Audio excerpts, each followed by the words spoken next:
I was a very keen jazz fan, and of course we listened to the radio all the time. There was no television yet.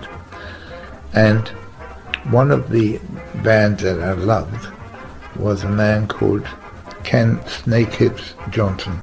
And I'd heard him on the radio many times. And one of the guests at the hotel said, I know you like him. Did you know he's appearing at the Café de Paris? He's playing there as the resident band. And I thought, I'd love to go and see him. But of course, being a young man, 14, 15, you know, you can't just walk in there and you. So he said, well, I'm taking my girlfriend. We're going there for an evening dance. And I'm sure I can get you in. And then you can watch him. So I was thrilled to bits.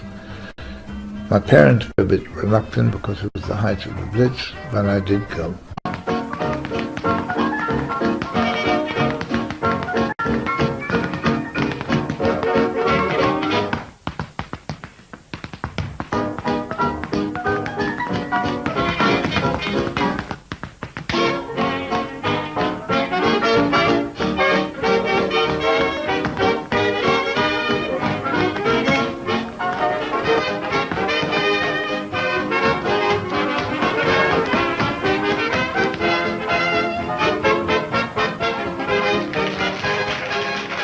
Now the Café de Paris, if you look at a photo of it, it's still the same, that it has a big winding staircase on either side of the stage, a big staircase that the stars used to come down with a spotlight on them when they were announced.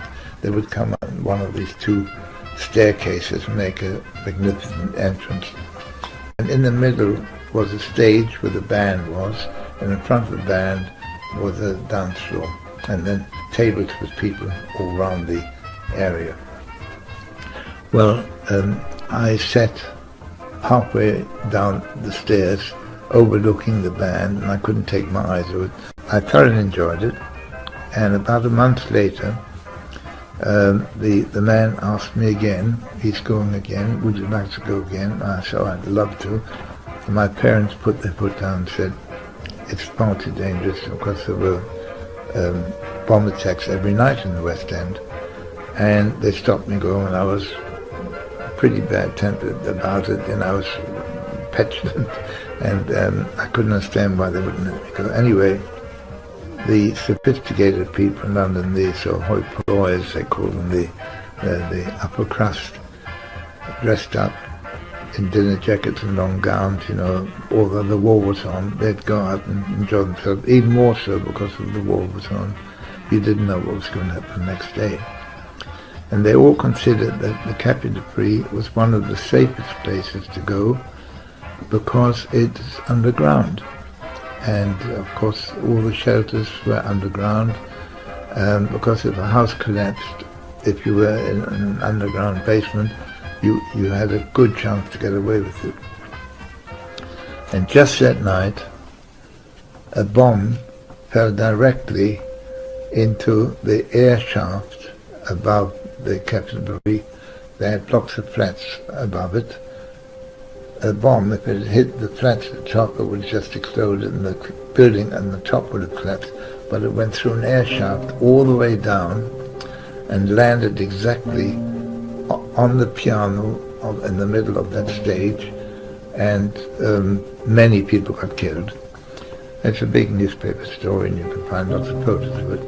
Unfortunately, my hero, Snakehips, was killed that night amongst 2 or 3 other musicians, plus many people on the dance floor in their finery with, you know, long dresses and jewelry on and everything, blood everywhere, and lots of bodies.